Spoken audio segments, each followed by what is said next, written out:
And tonight it's my pleasure to have Jon Peter Thompson talking about invasive plants, what follows success. I first met Jon Peter at the Maryland Invasive Species Council about 10 years ago. And at that time, he was the CEO of a family nursery and garden business, and he was president of the Maryland Nursery and Landscaping Association. I also came to find out that he was a philosopher and historian in addition to his business and plant talents. And so that led to some very interesting discussions about invasive species. You can read many of his insightful written pieces on his blog, Invasive Notes. Jon Peter and I currently serve together on the Maryland Invasive Plant Advisory Committee, which is tasked with figuring out the process for implementing Maryland's ornamental invasive plant law. And Jon Peter also serves on the National Invasive Species Advisory Council. So he has a lot of insight into invasive species nationwide. Whether you've heard Jon Peter speak before or not, I feel sure that you'll pick up some new information and ideas tonight. And I just want to say again that this webinar is brought to you by the Chesapeake Conservation Landscaping Council, the Ecological Landscaping Association, the Midwest Ecological Landscape Alliance, and the EcoLandscape California. So I hope that you'll look at our webinars, our upcoming webinars, and we hope to start working on the next series of webinars after April. So now I'm going to turn things over to Jon Peter, and hopefully you can all see his first slide here.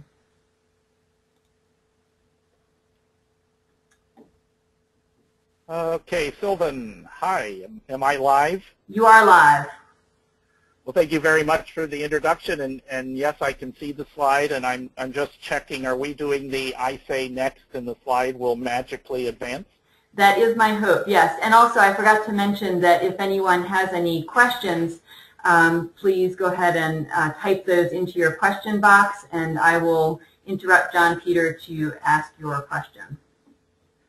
Yes, thank you very much. And I love questions. I do hope that you interrupt me with many questions. I think questions help focus the presentation and make it even more relevant. The topic today is invasive plants, what follows success. I've been involved one way or another with invasive species since the early 1990s when I first heard the term. Actually, maybe 1989. I had no idea what an invasive species was. In the 90s, I thought it was a group of people trying to put me out of business. Eventually, I came to learn all about invasive plants, invasive species, all of the flora and fauna that impact our ecosystem, and have spent a lot of time when I was in the horticulture business on invasive species, trying to decide should I sell them or shouldn't.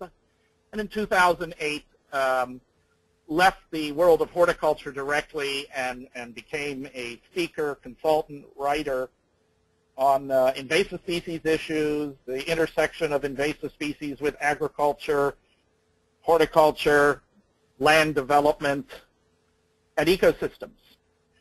Today's talk... Yeah, can you just speak up just a little bit?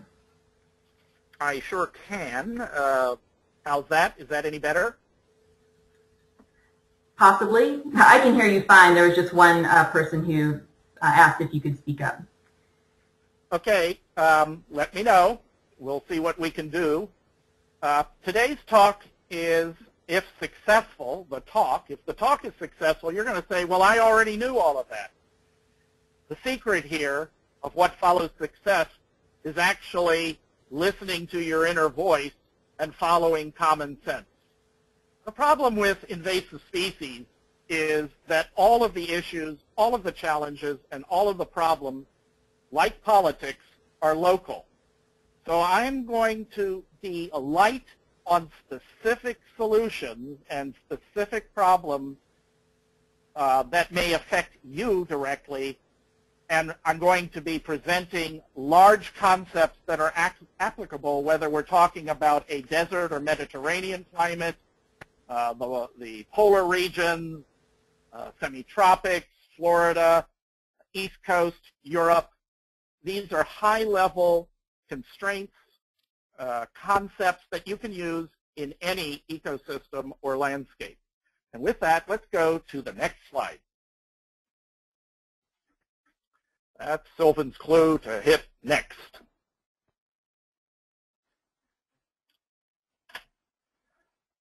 Okay. Well, this is where I ad-lib until Sylvan finds the next button, which worked when we tested. So invasive plants. I think you are seeing, you should be seeing the next slide. Is everyone seeing invasive? Now, okay. Right, I do see it now. A little bit of a lag. We'll get this act together. Long distance, high tech.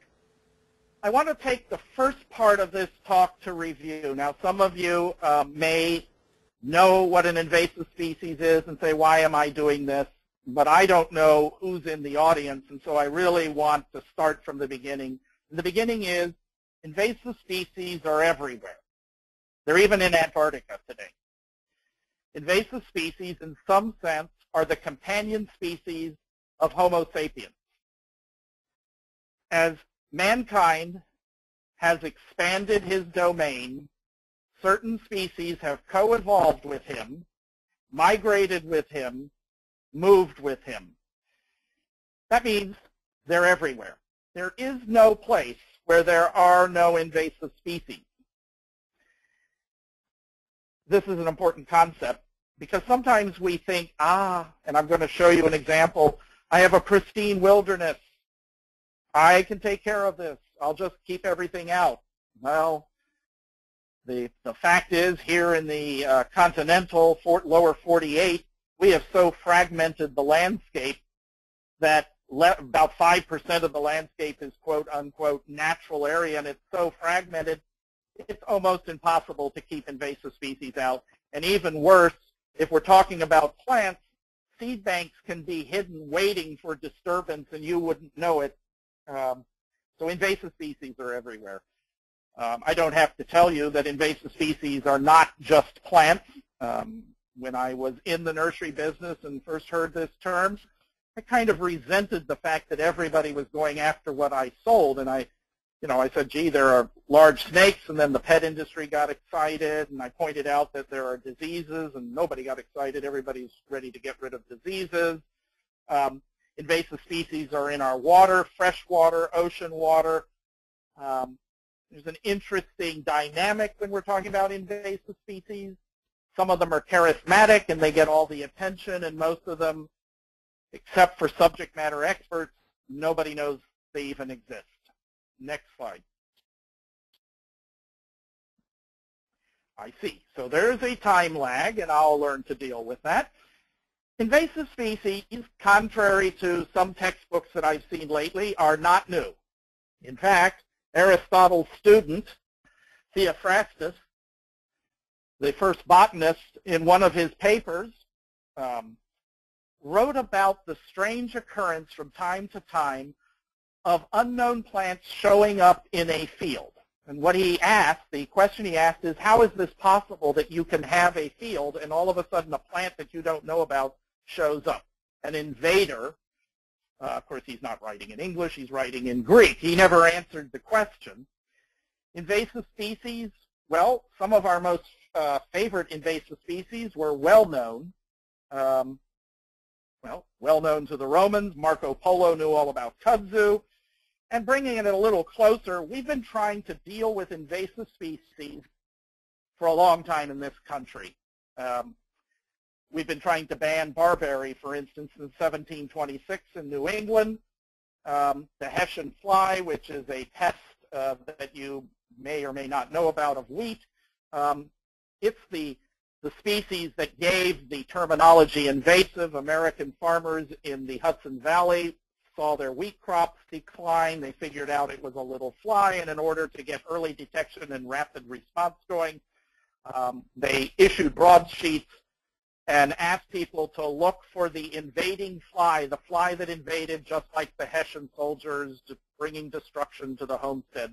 So there's nothing new about invasive species. They've been with us a long time, but sometimes they haven't been noticed. Not noticing is a key part of what happens after success. Next slide.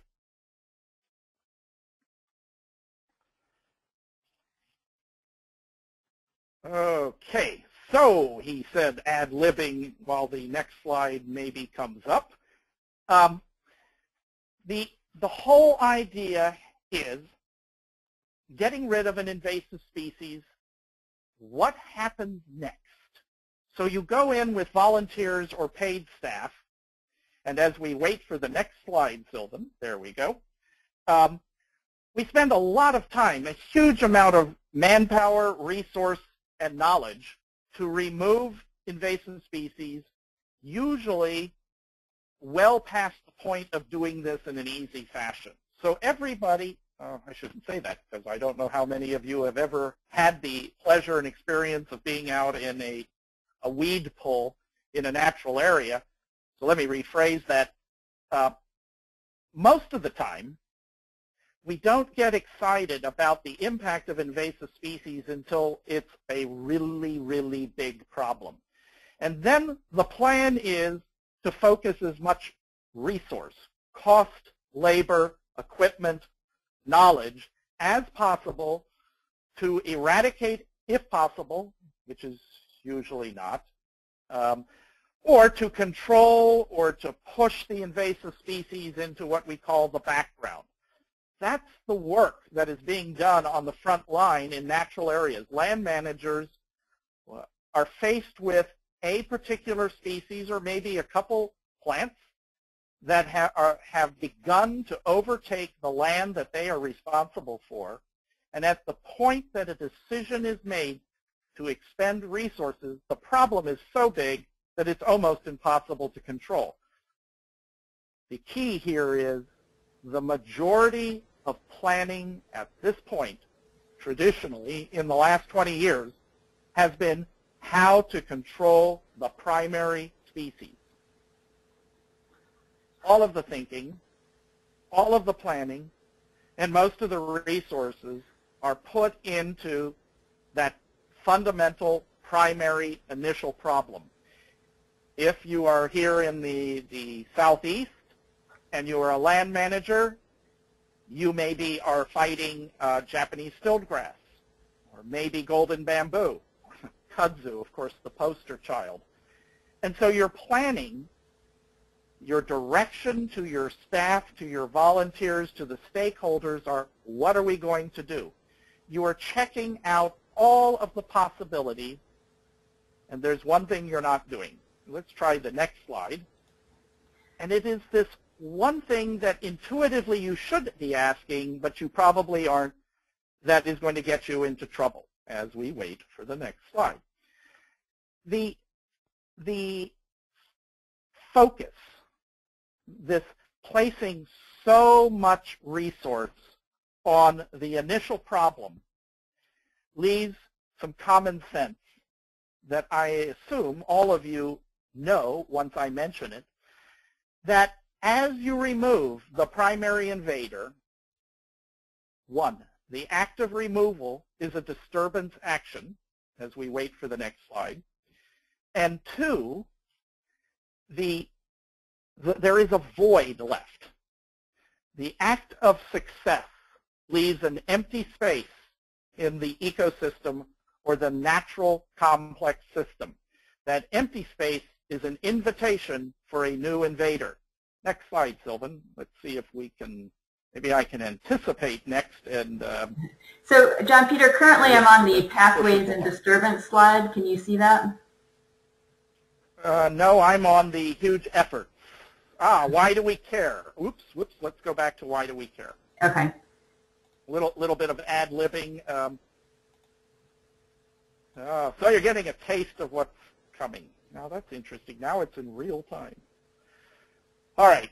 I want to touch on why do we care about, why do we spend all of this effort, this amazing amount of resources to control a primary invader.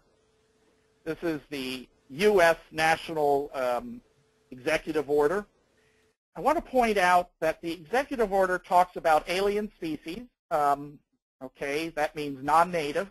So we're not interested here in the East Coast about white-tailed deer, even though they're a major problem, a disturbance problem. Those are some other kind of problem. They're not invasive. But fundamentally, if you go down here, they cause economic or environmental harm. And the issue here is harm. And I'm harping on harm because as we begin to assess the activities that you are using to control an invasive plant, you must be thinking about the harm that you're doing in the activity to remove. In other words, as you go out and pull up the 3-foot taproot of a kudzu plant, that is disturbance in itself. The kudzu is causing some amount of harm. Not sure how we're going to quantify that. The removal is also causing harm. The removal causes a void. And try the next slide, Sylvan. That works fast. Oops, and now it's come back. Great. So the removal itself leaves a void. The void is like sticky paper for the establishment of a second round of invaders. It is important, therefore, when you are making your plan to remove the species of concern, that you list all the pathways of how your species got there, and that you make notes of the success. Success is a void. It's an empty space. When you remove that first species, if you are working on stiltgrass, you successfully get rid of 10 acres of it, I guarantee you have a void. You have an opportunity for something else to establish, and you need to be aware of pathways for future establishment. As you're working on controlling the initial problem, which is the stiltgrass, you must be asking yourself, what pathways are you creating by the removal, and what pathways already exist to take advantage of that removal? Key word here, and the key understanding is invasive species are a disturbance, an ecological disturbance, and human activity to control them is also a disturbance. It's the failure to recognize the second part that leads to some interesting unintended consequences in the next slide, maybe. And we'll try the next slide, see if I can. Okay. Well, there we go. Unintended consequences. This is one of my great slides. Now, for those of you that are sitting there saying, wow, what's the detail in this? You can Google this. This is a famous example. So we have this specialized bird of the South Pacific, the petrel, from the Cook Islands. Professional biologists were monitoring the level, the number of inhabitants of this island, of Cook's Island, how many young birds were there, how many adults, very concerned that we would lose this unique species. Now, because I told you earlier that some species co-evolve with humans, move with humans, and hitchhike on human endeavors, if humans knew about the Cook's petrel, it means humans had already found the island, which is an opportunity for the introduction and establishment of non-native, non-indigenous species. And sure enough, we brought along, well, the third rail of invasive species, some cats, and we also brought the ubiquitous rat.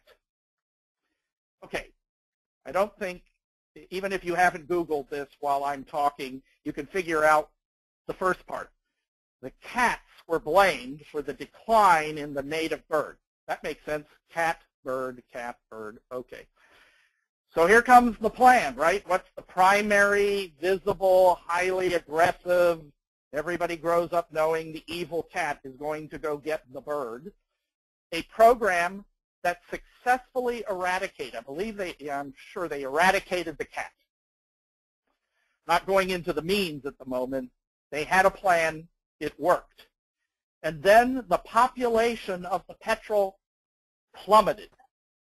Now you can imagine the reaction here as ecologists and biologists said, we got rid of the predator, the non-native predator, what happened? Well, it turns out that the cat, yes, was bad for the bird, but it was even worse for the non-native rat that wasn't part of the plan. So when they got rid of the cat, the rat population exploded, and then the rat was able to dig into the nest, getting the eggs of the petrel and multi-digit declines in the population. This is what I meant about planning for success. The biologists in charge of this program planned for the first step, and they were successful. They weren't looking at the harm, the possible harm. They weren't doing the thought experiments that were necessary to perhaps uncover the unintended consequence of the explosion of the other non-native species, and then its harm to the thing you were trying to save. So then let's try the next slide, because I've got another example. See if that works. Must be a time delay. Yeah, apparently. So, got rid of the cat. We forgot about. Yeah, sorry. Apparently, the time delay is mostly on other participants seem to not be noticing the time delay so much. So. Of course, just the speaker, but that's all right. We'll get through this. Everybody, bear with us. High tech, you know. I'm from the quill age. I'm used to writing in Latin with a quill, so this is kind of fun. So I want to show you another example of where subject matter, where caretakers, where stewards, actually met. Hopefully that other example will come up. Well, I know what it is. So if you all are seeing it, there we go. Another island, and by the way, islands make great test case. You know, a continent is a very large island. On small islands, we get to sort of the feedback immediately. So we have an island. We've got obvious problems with pigs and goats wreaking havoc. So they are, quote unquote, causing economic and environmental harm. There was no question about it. A program to eradicate these established critters. The program was successful. Again, a lot of planning, a lot of effort, and the whole idea was to do the right thing. But there wasn't a plan for what happened after you were successful. It just didn't occur to anybody that if you got rid of a goat and a pig, that you might have an even worse problem. And in this case, the particular plant, it was a seed bank, so it was almost impossible to off the top of the head in the planning without having done a whole lot of research to even have imagined the thought experiment. These two examples, if you take nothing else from this talk, next slide, Sylvan, you want to take home the unintended consequence of being successful. There's always a next step. When you control, or when you actually eliminate an invasive species, that's just the start of your work. Now, an invasive species, an invasive plant, is the wrong plant in the wrong place at the wrong time. We're not going to dwell on this too much. I'm watching the clock, and I know you get it. I sometimes call invasive species in natural areas or weeds. Next slide, Sylvan. And almost certainly when you have a garden or you have a farm, the plant that gets out of control is non-native, and it's the same thing in a natural area. I mean, it is possible for natives to get out of hand, but we're talking about the non-natives right here. So the way I approach this, I know this is heresy to some people. When you're planning for success, think like a gardener. Every gardener, since the coming of agriculture, has a plan. And the plan is to get up in the morning and do EDRR. We have been doing it as farmers and gardeners for 10,000 years. The first thing you do is get up in the morning and do EDRR. And then the second thing you do is work on your rehabilitation plan. So you go out and weed in the morning, you check for strange invaders, and you do all of this with a plan to rehabilitate, a goal. It's a never-ending cycle. Next slide. John, we have an interesting example that someone asks a question about here. Chuck Woolery says that over the last year he's been removing thousands of Japanese barberry from a specific area, and he's mostly cleared it. So he's done the mitigation part of your plan here, but he's been removing them by the roots, and it leaves a disturbed area about 25% of the original plant. And so he wonders, is there another method, or what action could he take? And so I think this is a great example of what you're talking about here. And someone else asked, what is EDRR? It's the abbreviation for early detection and rapid response. Sorry for the jargon. Yeah, I'm sorry for the jargon too, and later on I'm going to talk about EDRR. So let's talk, the barberry is a great question. So I'm assuming that he is doing mechanical control. Otherwise we wouldn't be talk about roots. And if he'll bear with me, I think I'm going to use barberry as an example as I go through, and thank you for getting that slide advanced, the management plan.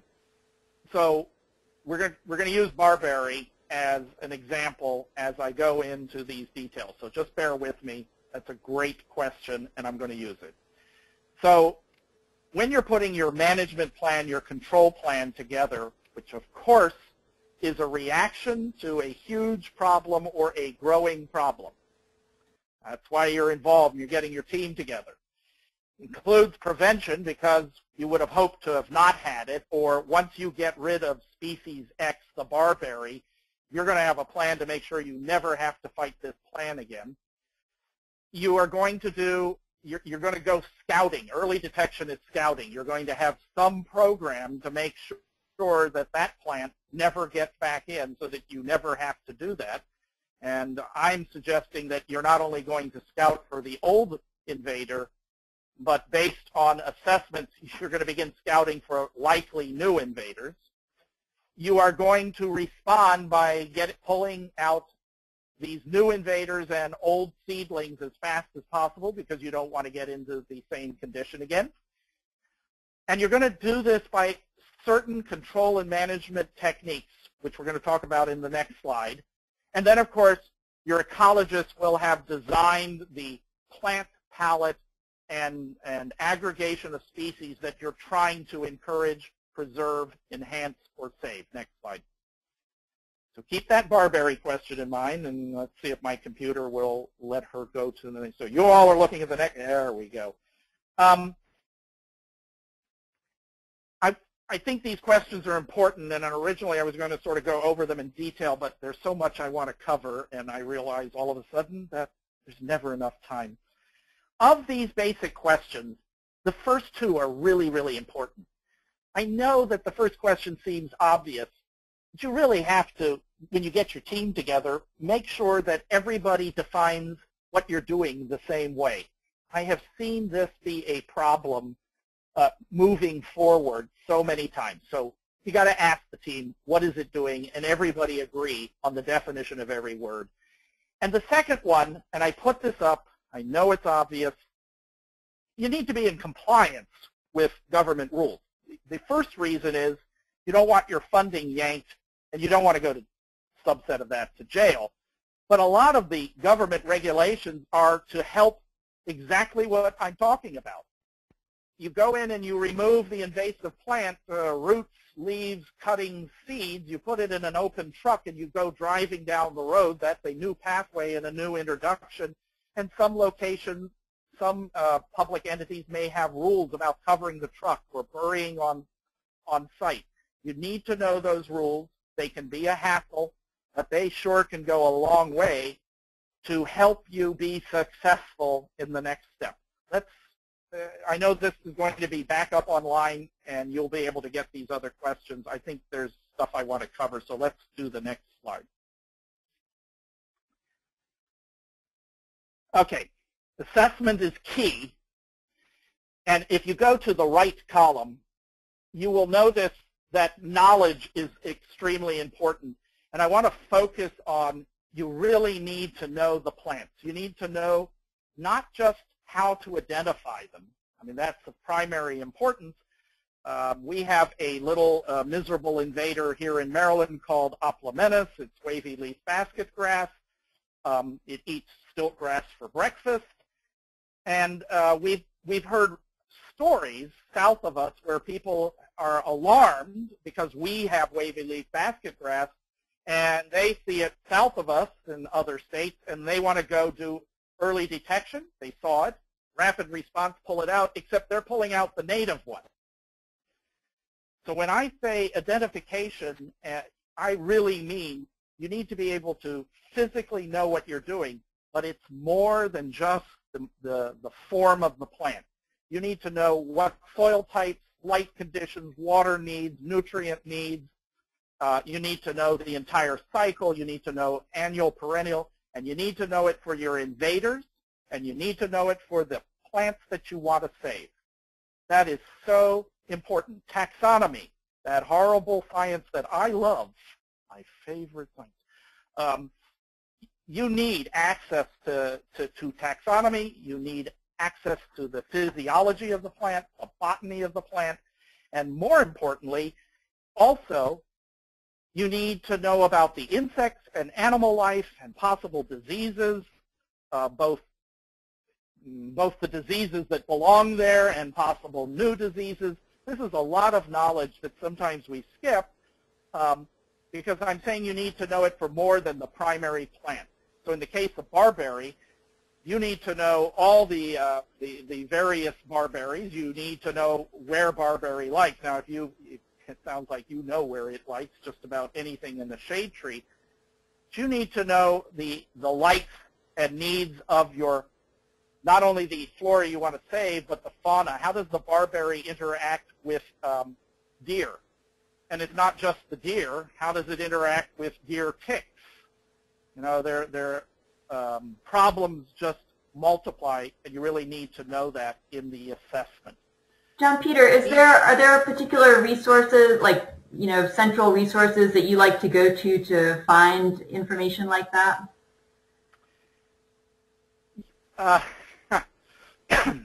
Yes. So there are databases that can help you with plant identification.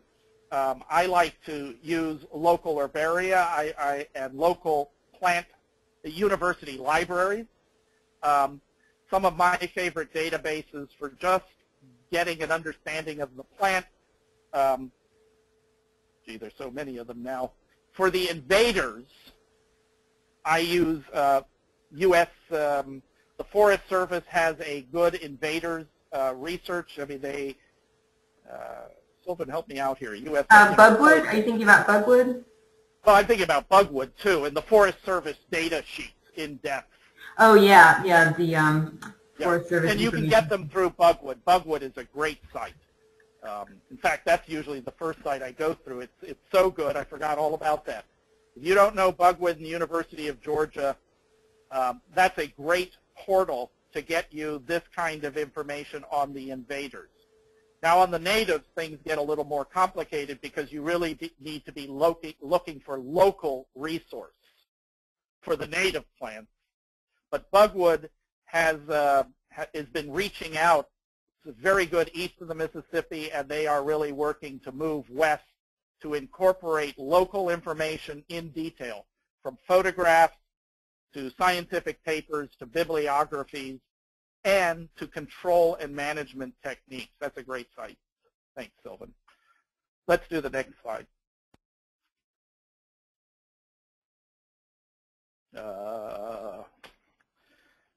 Time delay. This is where I stand here juggling a little bit. Hopefully the next slide that you all are looking at should be the 4 generic, oh, come on, computer. Yeah, they're looking at the environmental. There they are. It is the slide. I do have this. Yep, this is it. So at a very high level, again, if you're into control and management, say the barberry, you went through this, hopefully. You had 4 large choices. You could do nothing.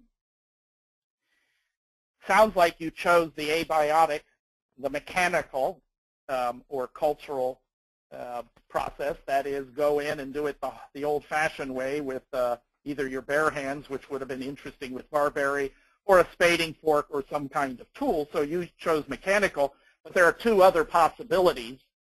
Okay, now I'm going to lose half the audience, right? Can I even say this word to this audience? Chemical. I said that really fast. And I can lose the other half by saying biological. So if you're, okay, everybody breathe deeply. Breathe deeply. These are the 4 high-level categories.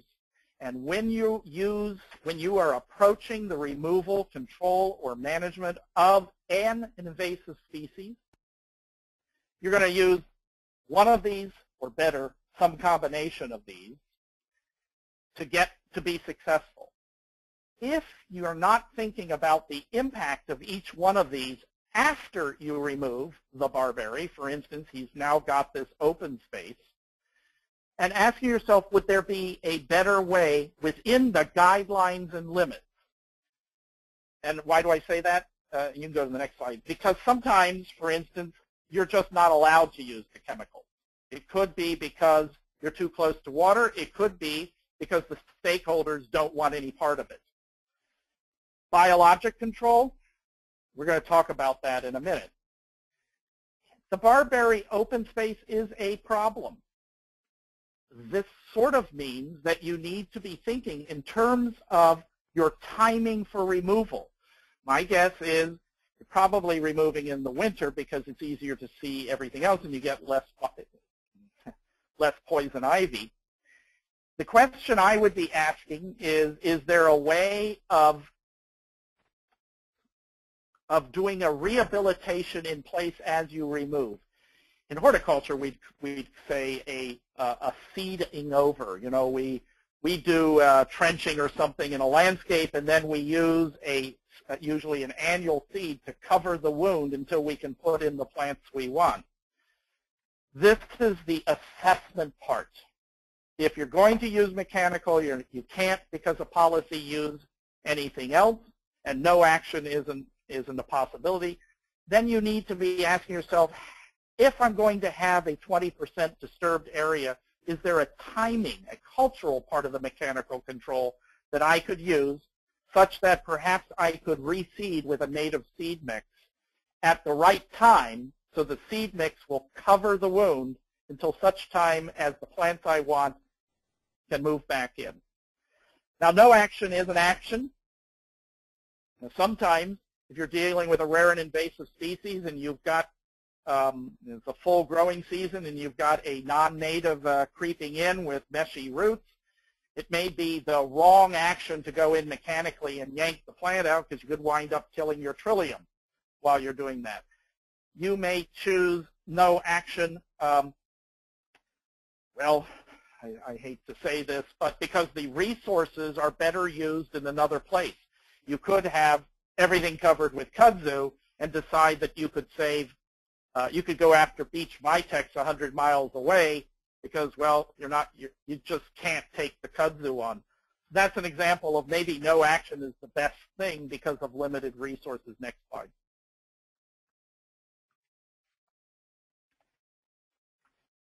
Yep. Okay, sometimes they come fast and sometimes they don't. The next one is mechanical.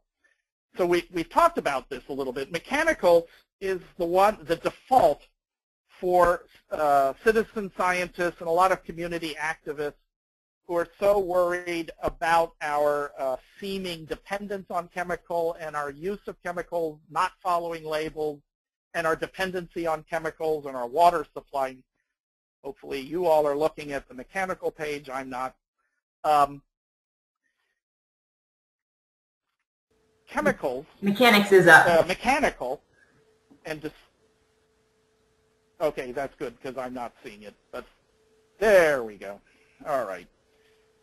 The mechanical control using hand tools, even pulling by hand, to large equipment. Well, this is the earliest form of disturbance. If you think of agriculture, the definition of agriculture in my mind is a chronic disturbance, an annual chronic disturbance of the land. That's what agriculture is. It's how man stopped being a hunter-gatherer and could feed almost, I hope I'm saying this right, I don't want to offend anybody, but We can produce enough food for 7 billion people. I don't know about distribution equitably. And we can do it because we chronically plow the environment. We mechanically disturb the environment on an annual basis. That's what agriculture is. It was the discovery of mechanical control that allowed monoculture cultivation to be established and to get us to where we are, for better or worse. When you're using mechanical controls, almost always you're not thinking about, here we have the farmer with the hoe. How did he get there? He didn't fly in and be gently set down. Does your plan call for the cleaning of tools and for his shoes and his trousers? Or in his effort to get to the place to remove the primary plant, are you establishing a new seed bank? That's the question you have to ask. Next slide. Okay, we're on cultural controls. Oh, good. Cultural controls. Well, cultural controls is a catch-all. I just did 2 here, if I remember correctly. Fire is a man-set fire is a cultural control. So in certain settings, in a controlled setting, you can use fire to suppress the invasive. But if that's got its own problems, it is a disturbance. Depending on the fire load and the heat that you generate, if things aren't exactly correct, you may be setting up a new invader's ability to come in. So you look at cultural controls, so that's the use of fire as a cultural control. It's not an end-all. It's not perfect. It has some harm that could come, and you need to think of it. The other possibility is, well, maybe you have a horse trail through. Horses, that sounds harmless. The horse stable is on a farm, and the horses have to come onto your property, the land you're managing, and they go through, let's say, an uncared for piece of land with known invasives. The horse pick up the seed, the horse riders pick up the seed, and then they come trampling through, and you may decide you have to restrict access. That's an example of cultural control. Of course, restricting access could have its own its own negatives, if you will. You may find when you cut off the horse trail that you get an illegal horse trail a little further down. Next slide. Always think of the alternative possibilities, and then once you've identified them, they become pathways, and your research of plants in your area will tell you the probability, or at least get you warned as to what may be coming in. Not going to spend a lot of time on chemicals. Chemicals are a possibility, but here again, they're not a cure-all either. So forgetting the larger environmental problems of chemical control, let me just set those aside. That's a different talk. Using the wrong class of chemicals or using a pre-emergent instead of post-emergent that's just as bad as having pull the barberry out by the roots. You can also create establishment pressures that you haven't thought about. So the trick here is to do a thought experiment for each decision. Even if you're not going to use chemicals, you should at least ask yourself, if you did, what would be the benefit and what is the potential harm? If the rules and guidelines say you can't use it, that's fine, you're not. But at least in the background, know what the options are. Next slide. The last broad category is biological control. And the interesting thing here is, as you can see from my picture, if you can find an indigenous predator to take care of your non-natives, that's probably the best of all possible worlds, except as most people involved in the world of invasive species knows, part of the problem of the establishment and spread of non-native species is there are no native predators. So what kind of that's the next slide hopefully coming. What kind of biologic controls do we use? Well, we go to the native habitat, the native ecosystem, and we bring a second non-native over. That gives some people the willies. On the other hand, here in the Mid-Atlantic, we are having, I think Sylvan will back me up, with we have a particularly nasty annual vine with thorns that people who are visually challenged like me, you reach in and you get an inch of thorns in your hands. It's called mile-a-minute weed. I call it shade kudzu with thorns. And we've released a little predator, and it's wreaking havoc. I mean, it's I'd like to see a little bit more academic research on the effect, but it looks like it's really suppressing. Is it eradicating it? No, it's not eradicating it, but it is driving it to an acceptable noise level, which is why people would turn to biologic control, because, of course, it's not affecting our water supply, it's not affecting the health of our children, but it is bringing another non-native into the ecosystem. And so we're circling back to what are you doing when you choose a particular control method. Next slide. And I think rose rosette disease is another interesting example, because it attacks multiflora rose, but on the other hand, it also attacks all of your ornamental roses. And so same thing with the soybean, the new beetle that's on soybean and kudzu. Oh, yes, let me talk about that. So, of course, here in the Mid-Atlantic, we are subject to it. In fact, they're buzzing around me right now, the stink bug. And I believe there has been some research on some predators from Asia to take out the stink bug, except it also takes out our native stink bugs. The predator is a generalist, so that isn't going to happen. And while we were worried about the economic damage and, of course, the aesthetic damage of the stink bug, we now have the kudzu bug, a distant cousin, coming up 95. They should meet somewhere south of Richmond, I guess. And there were some media outlets that were suggesting, this is great, it's the kudzu bug, it eats kudzu. Yeah, well, yes, because kudzu is a close relative of soybean. That's why it eats kudzu. Yeah, it overwinters in kudzu maybe. Yes, it damages kudzu. What it will really do is take out 30% of your food supply. That's what it'll do. The kudzu will survive. The soybean won't. And so looking for a biological control for that one has got some people's attention because there's no chemical control that we are going to use, and fly swatters don't work. So an environmental assessment. If I haven't made it clear, you can read this right now. The plan, the project plan, has to extend past success. You need to think of your natural area as a giant garden. Of course, you're not putting in rose beds. It's native, not ornamental. It's not highly architected, if I can even invent that word. It's still a garden. You still have to have a landscape plan and treat the primary invasive as your initial weed, and you better have an immediate plan. Back to that barberry again.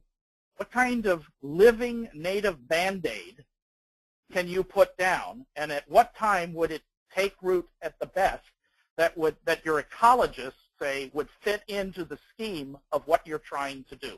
That's what ornamental gardeners do all the time. When you remove the weed, you know you better have something to put in that void, or you will get a new and different weed. So watching the clock a little bit, I don't want to sort of read this. I think you all by now have read this. You need to be doing the detail of the project past success. The project plan can't stop with the elimination, eradication, or control of the primary invasive. That's just the first step. Next. I should have put music in. Impact. As you're doing this environmental assessment, you're measuring harm. You're measuring the harm of the primary invasive. You're looking at the impact/harm of possible secondary invasive.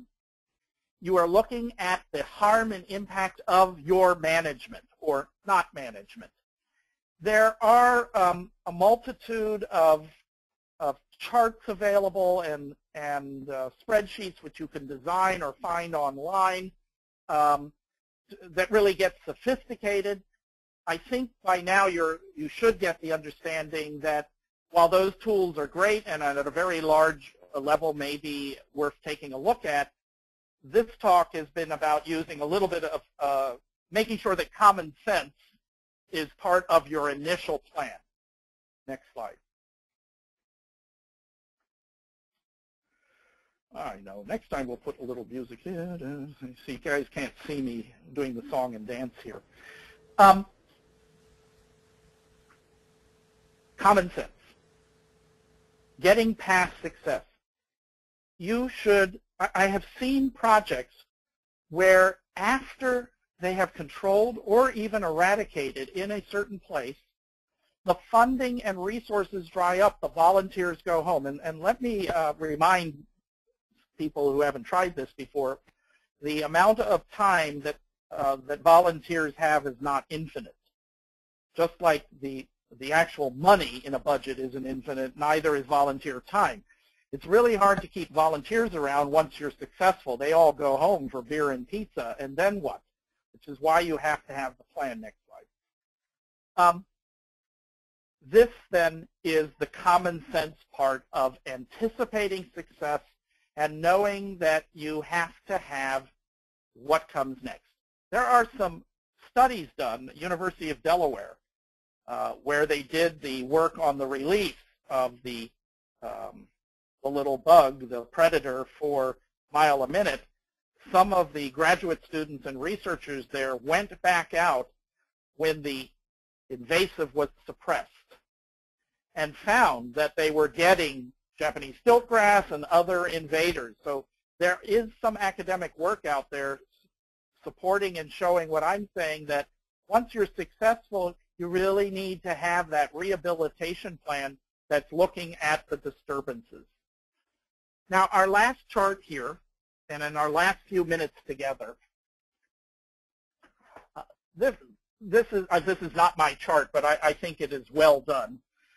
You need to have restoration ecologists. You need to have the stakeholder, the land manager, or whoever is the frontline troops and the people affected.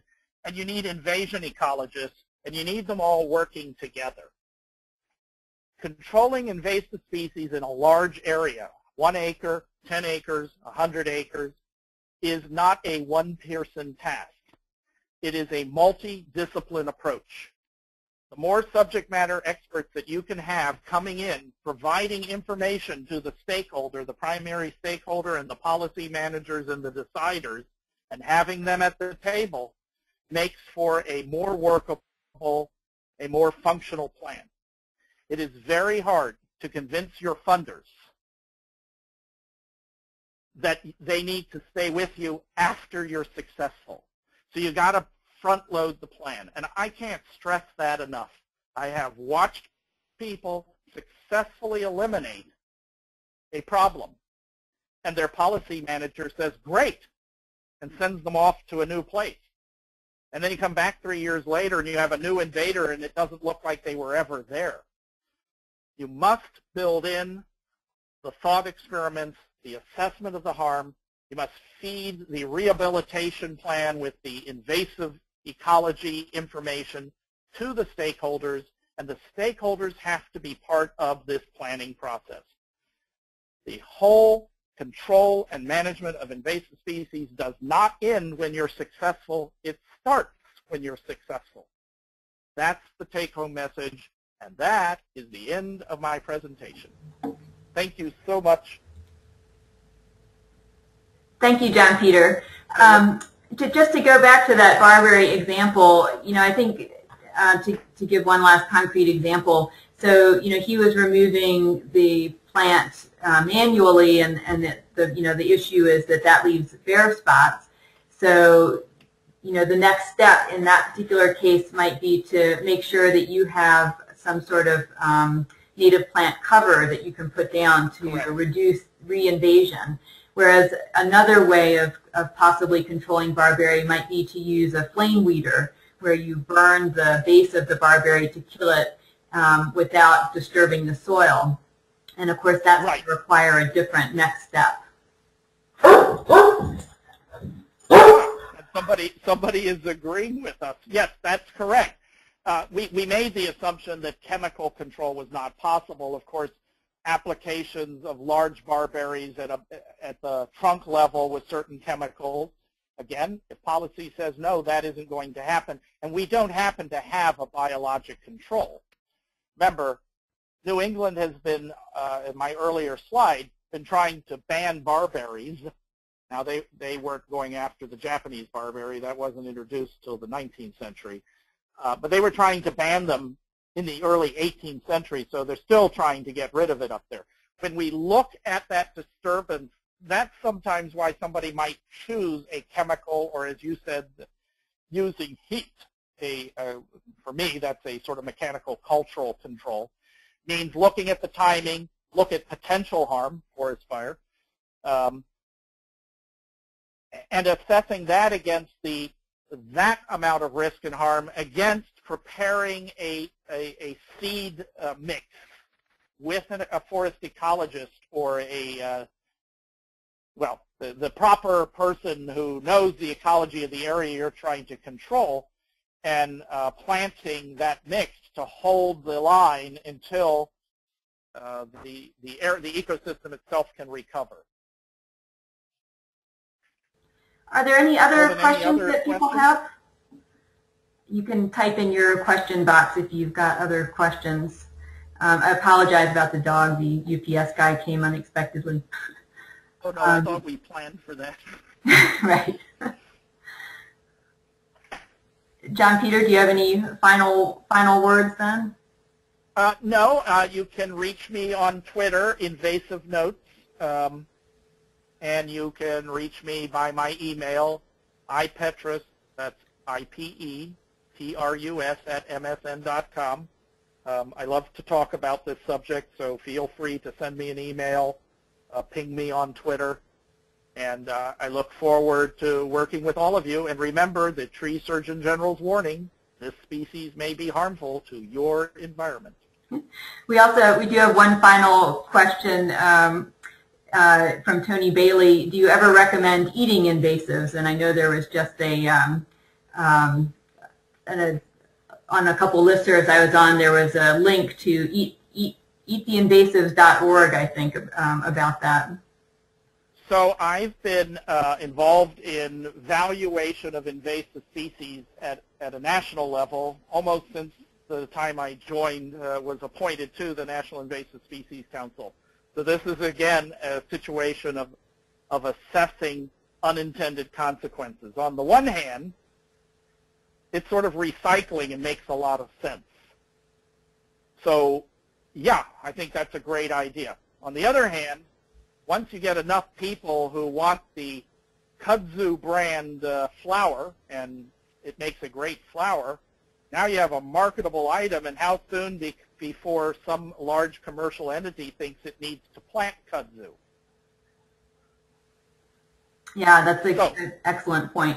But let's talk about control and management, because here in our suburban Washington, I seem to remember a story. There is a little invasive, and I'm sorry I don't remember it, that's gotten loose in some of our suburban parks. And some of the people from other cultures who are new to this country have seen their plant, and it's growing in a public park, so they go and harvest this invader. So this looks like a good thing, free help, and they're out there pulling up whatever it is. The problem is, when they're finished, they do a very good job, but it's the barberry problem very large. Because while they are valuing and consuming this non-native species, they as volunteers, quote unquote, are not being managed, and the harm they're doing, I believe the forest botanist told me, was greater than just leaving the invasive in. She didn't want to leave the invasive, but the damage done by the people who were harvesting it was even greater than just leaving it in. Oh, that's terrible. So Alicia Mersick asks whether you've published on this topic, and I know you have extensive articles on your blog, but when's your book coming out, Jon Peter? Yes, this is a new topic for me. This is probably the third time I've given some version of this talk. I think the first time was last spring. So I hadn't thought about publishing because I sort of assumed there must be something out there, but I'm beginning to discover there isn't. So I don't know. Stay tuned. Sylvan will prod me. Right, and a couple of you have asked about whether copies of the slides will be available.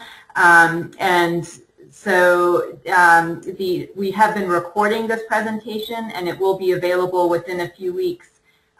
It gets linked first on the Ecological Landscaping Association website, that's ecolandscaping.org, and then I attach a link to the Chesapeake Conservation Landscaping Council's website.